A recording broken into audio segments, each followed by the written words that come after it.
Omuyimbi Eddy Kenzo finally alekulidde okuyimba akatambi ogenda kubanga okafuna maaso awo. Fifi da Queen naye ate ayina byalojja bannange abazadde muli luddawa abaana bo batugendako sleep over ebivaayo si birungi n'akatono. Omugamba mutya mwasibye mutya bantu bange kansuubire muli bulungi ba mikwano ng'enkola yaffe mbasaba vidiyo eno mugimpere like era nensaba gwe wenna atanaba kusubscribinga wano ku Sylvia News Extra nti mukwano subscribinga era onyige mu notification bell olemesibwanga byonna byemba nteekayo n'ennyonga y'okusabiramu mwenna abalwadde abakosefukosefu tisaba ekisa kya Mukama ate kibatuukeko ba mikwano. BF Suma Herbal Research Clinic bano bajjanjabisa ddagala lya butonde ate nga bakola ne delivery mu nsi yonna gy'obeera oli muso munnange beeyune obakubireko ku nnamba zaabwe z'essimu weeziri awo. Munnange sigenda kulwisa era nga nkutandise n'omuyimbi Eddy Kenzo. Gano mawulire ga nnaku nnyo eri faani wa Eddy Kenzo munnange. Eddy Kenzo akatambi kalina mu maaso awo nga ye akakasa agamba nidde ekimala kimala. Munnange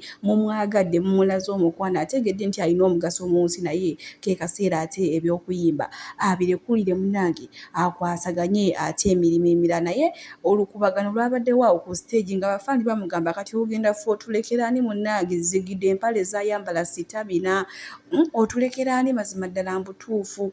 Akatambi kalina mu maaso wano ate katusooke tumwerabireko booda bawalampa booda. Akatambi kalina bambi awo ng'asiibula bafaani be bya nnaku naye ekyokukola tewali katumulabe tusobole ate okweyongerayo n'omukyala Fifi da Queen ng'atunyumiza sleep over bannange. Yasazeewo munnange eby'okuyimba abirekulire mbw ate atandike ebyobufuzi. Ebyobufuzi bino byetaaga omuntu nga yasoma ng'olina ebiwandiiko naye ate Eddy Kenzo teyasoma kati simanyi oba agenda kikwasaganya atya kale. Omanyi njagala kulekerawo kuyimba. I want to quit music and I do other things. Allow me. Muzikirize mpumulemu. Bw'ati ate munnange omuyimbi Eddy Kenzo yasazeewo eby'okuyimba abyerekereze ate munnange akwate emirimu emirala. Naye kyetegeddeko mbu naye ayagala kgenda mu byabufuzi y'ensonga lwaki yavudde mu by'okuyimba. Naye kyabadde ku stage okusikangana omuguwa nga bafaani bamugamba toyina gy'olaga ffe tukyakwagala. Munnange ng'ate naye abagamba ekiseera kyange eky'okuyimba munnange kirabika nga kikoze ki kiweddeko. Kale bwe tweyongerayo ne mukyala Fifi da Queen munnange mukyala Nsubuga Ombwati bannange bazadde bannange muli luddawa muyina mu maaso awo ng'akunyumiza emboozi ya sleep over ekyaddala w'otaba mugumu oyinza n'okukaaba amaziga obutambi bwonna mbuyina mu maaso awo ngenda kubanga ate mbabatuusaako naye ng'ate mwerabira BF Suma Herbal Research Clinic bano bajjanjabisa ddagala lya butonde ate nga bakola ne delivery mu nsi yonna gy'obeera oli muso munnange beeyune obakubireko ku nnamba zaabwe z'essimu weeziri awo bannange sleep over. Bazadde bannange muli luddawa ku baana abaana mutandike mubawa obudde ekitali ekyo abaana batugendako. Fifi da Queen mukyala Nsubuga wano omubwenti kakati nno olwaleero si mikolo nambaga wabula waliwo emboozi omuntu gye yanyumidde muzadde munnaffe era tugenzeeko mu by'obuzadde tukopperera nnyo tubuukira nnyo ebyo tuyita trend. Era omwana owange ali mu international school, all the friends are doing this, so it's kind of normal. I'm gonna do that for my child. Olwaleero bye tugenda okwogerako. Ntuule oba kantuulemuuko wano.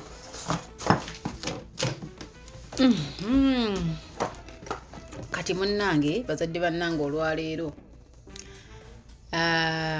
omukyala ase mu kabokisi kange nanga abafifiyo n'ebintu byogerako munnange ebizimba nina ensonga yange gye njagala tunyumyeko ensobi ze tukola ng'abazadde na biki abaana baffe bazifuniramu omuzadde nga nnyumiza kati so olwaleero tugenda kwogera ku sleep overs. Muzadde munnange omanyi sleep over?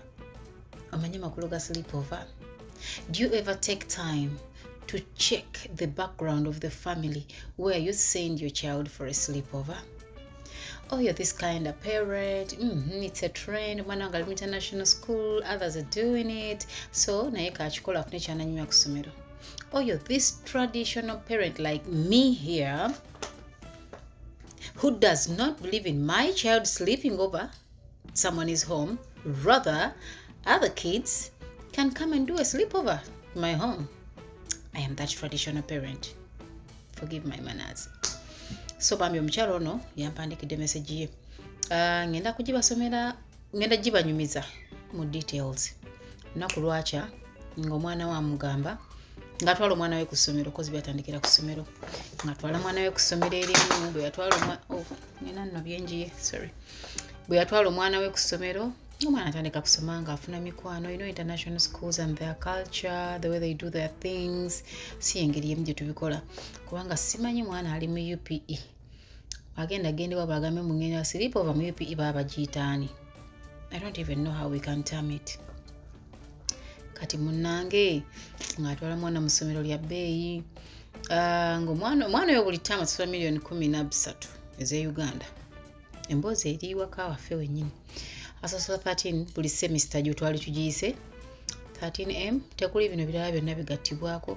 Sijui biki. Ateekayo omwana we. 13 million is nothing to some parents. Era abasomesa abaana mu international schools, that one you know. Nga munnange mwana wafuna bakwano be within the country, not outside. Wabeera bamukwano ng'omwana atandika okukyukakyuka mu bintu ebimu wapanga bagamba I think international schools nga bwe muzimanyi exposing abaana to a lot of stuff. Abaana bayiga ebintu bingi nnyo, abaana bakola ebintu bingi nnyo nga bali mu international schools. Kati maama we nga ye agamba, okay, at first agamba yakirabanga modernity. My boy is modern. Ebintu abiraba normally, like, you know. Nga taata w'omwana ye tekyamusanyusa. Kubanga bwe bamuwulira, okay, but taata we bwe yalaba the way the boy was trying to behave, and the father was like, kiki kino? N'ayogera ne maama. Amanyi bataata Eva nga tanayogera na mwana, most of the time bayita mu baani, bayita mu bamaama, yogerako n'omwana wo ABCD. Naddala ng'omwana akuze takyali bino ebyekitogalamiza okubirewo nga bw'oyagadde. Munnange nga muzadde munnaffe agenda azuula ebintu ebikyuse ku mwana we. First omwana we yatuuka nabe yatuuse creative kyataali. Natandika ku becoming a bit loner kyataali. Yagamba waayo akula biki. Ne bamuwa essimu omwana. So balinanga emizannyo gye baazannyanga. Waliwo omuzannyo gw'okwevuma. Waliwo n'emizannyo gye bazannya naye nga bw'oguwangula, bwe bakuwangula bakuwa ekyokkola. Abazadde abamu bimanyi even there are those cartoons ezibikola. Era abazadde mubeere so selective ku cartoons abaana ze balaba. Kati munnange omwana nga lumu yali mu kisenge kye yazannya emizannyo gyeyo ne bamuwangula. Whoever this kid was playing with, oba the system or what, bino abazadde abalina abaana mu international school mubimanyi byenjogera, kusagala mugambe mbu nno nze muono nefu wano nedda. Waliwo emizannyo egizannyibwa nga bw'oguwangula gw'ozannya naye akuwa ekyokkola. Bitandika bakuwa obw'okukola bwangungu ne bigenda nga bigeziwa nga bizitowamu. So on that day mama omuvubuka yali tannatuukaka. Omuvubuka yazannya ne bamugamba to kiss the maid or the gate man. Kati omuvubuka ndoza n'abeera awo ng'alowoozaamu ku bombi njiikirizaani.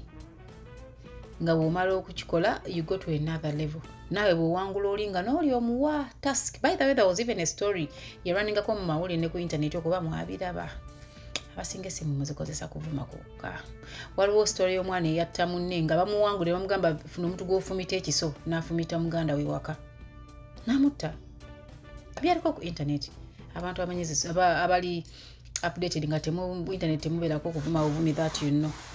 Kati munaye omuvubuka amugamba to kiss the maid.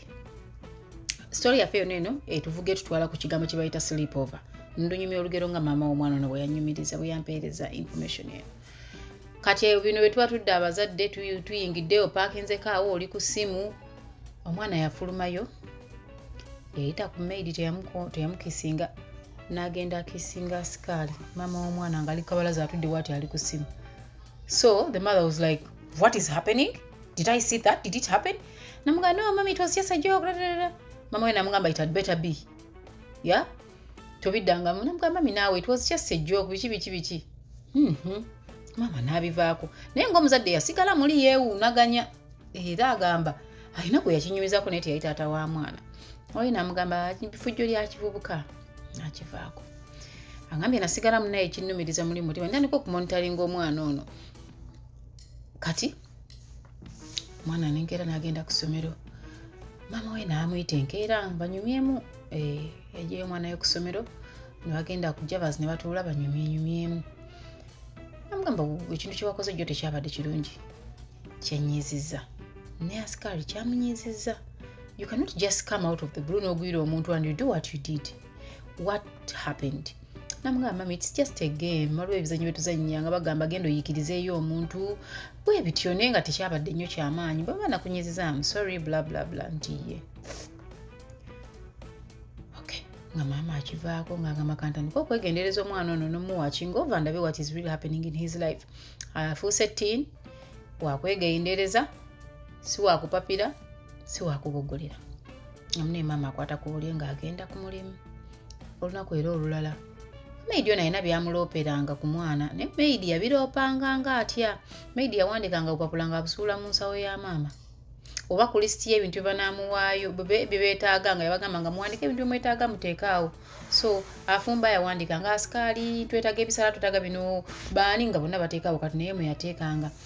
Yagamba nanotisinganga reports ku mwana naye nga simanye exactly who to ask kubanga bawandikanga bateekanga omwo. So lumu n'abayitanga family n'abagamba singa wabaawo wano ekintu ekigwawe wakanga kyabutemu oba nga kyabukyamu nga kibi nga omwana baana bange kuba ayina abaana somu dho leero twogera ku mwana omu nga ku baana bange kwe kuli eyakikoze musobola okuŋŋamba nga tewali atidde tewali yaddamu.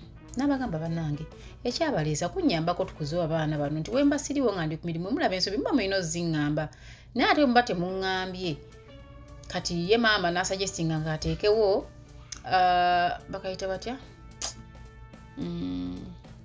Why am I forgetting it? Suggestion box yewaka. Ngagamba kale wemba temusobola kuŋŋamba ngenda teekawo suggestion box muwandiikenga ebintu byammwe byonna mu nteera omwo.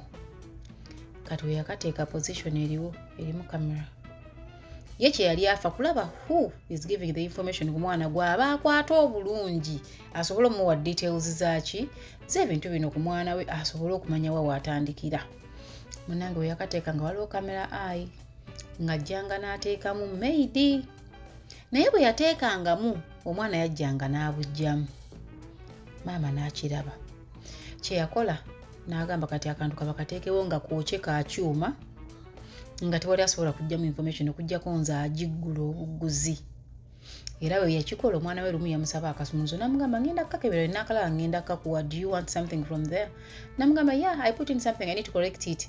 N'amugamba kale ye yamanya nti omwana akima information ejijjamu. Tuli ku ki? Sleep over. Tovaawo fifitha kwe mukyala nsoboka nkyakuleetera. Tutandika emboozi entuufu mu next part. Kati munnange olunaku lwakyanga omwana agamba maama we maama nsaba gendako abagundi for a sleepover nga maama akkiriza. Kati maama we yakkiriza nga omwana agenda. Omwana bwe yagenda ng'asulayo banne be baamuyita maama tamanyi kiki kibeera mu sleepovers katutuuse ku kinyusi kye twagala twogereko. Gwasindika omwana wo ku sleepover, do you know the history of that family?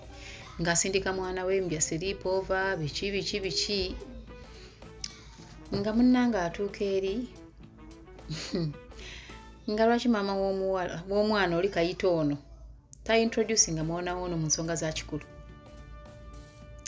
Ng'ensonga z'ekikulu namuyigirizeeko eziri straight ng'amuyigiriza zombi eziri straight n'ezitali straight. That night omwana gye yasula eyo bamukozesanga mashini. Omwana adde waka ng'akyuse nnyo kusinga ku biri ebyasooka biri yadde alondalondamu nga omwana obuzeezeze bwe yatandika nga ng'omwana addanga mukambwe nnyo nga takyayogera nga yeesesola ku banne nga yeesibiranga mu kisenge. Maama ng'agamba sikitekera kituuse ku mwana ng'afuna bakansala. Nze munnange gwe naawe ali ewo badde mayindi bakansala bawa abantu bakulu si by'abantu bakulu sinakwejalabya. Omwana bamuwa kansala boogereko naye what could be the problem boogereko n'abasomesa ku ssomero ng'omwana refusing to open up.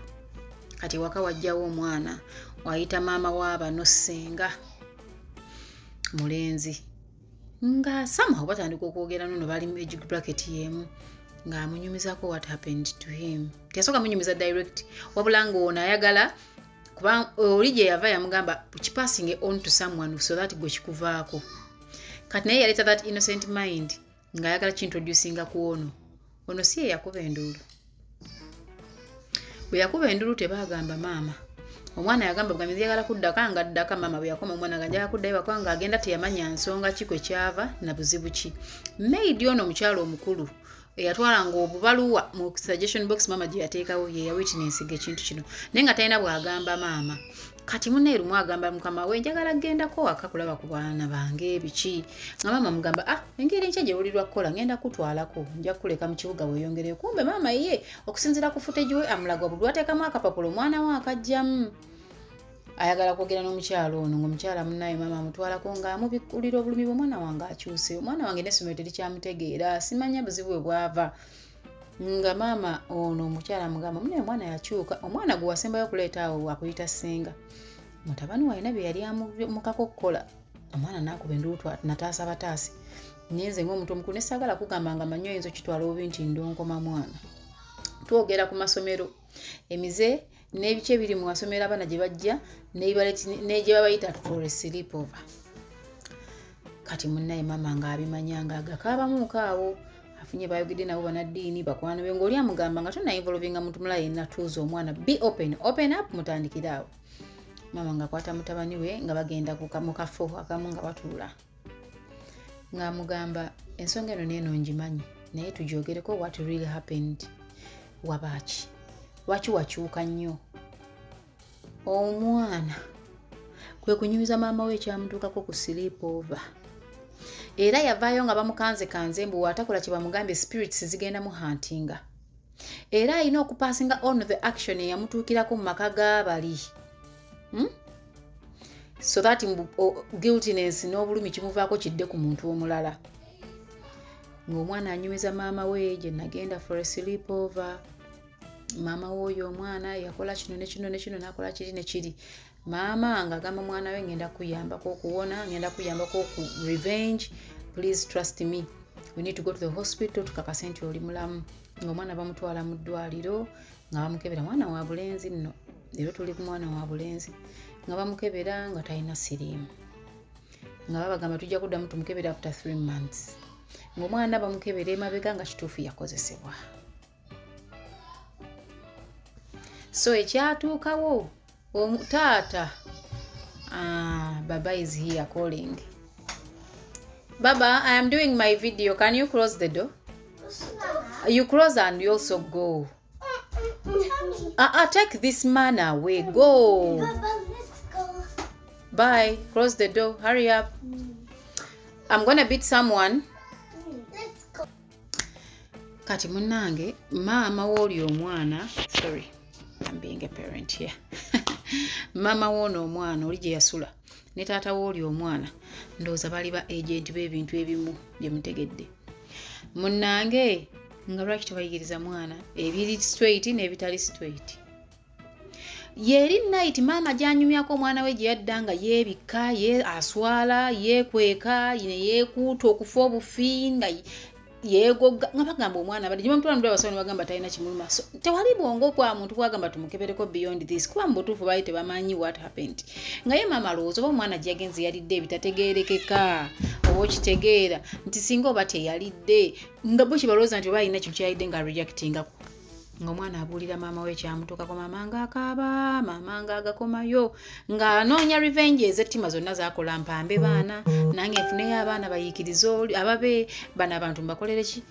Ng'ayogera na mwami we nga bagenda ku poliisi nga bagula fayiro awe twogerera guno omusango guli mu kooti ensonga lwaki soogedde mannya ga muzadde n'essomero ne bali munnange nga babasaavinga babayita nga tebeefiirayo ndooza balowooza oba byakusaaga famire eri famire finally ng'egenda mu kooti. Bwe bagenda mu kooti mbu ng'omulamuzi abagamba is there a room? Abalamuzi beeka bannaye bwe musobola okuteeseganya ng'abazadde before nga tetulina okusinziira ku maama bwe yannyonnyodde nga famire eri esaba bateeseze ebweru wa kooti babasasule babikiveemu. Sleepover wava obuzibu nga maama w'omwana ne tata w'omwana ono gwe batuusaako obuzibu agamba tekijja kusoboka etujja kuteeseza bweru wa kkooti nga babagamba after 3 months ezoddwaliro ezayita nga baddayo ng'omwana bamukebera mukama kyeyasooka okutaasa omwana nga mulamu ng'omwana bamujja ku ssomero kozi yali aluusinze self esteem nga mukwano gwe eyamuyita for sleep over omulenzi amutuukirira ne maama we nga munaye musonyiwe nze samanya nti maama ne taata baakola bwe bati litwale kye baakola baatwala obwana bubiri obulenzi n'akaana akalenzi akalala ke baayitira nako baakakozesa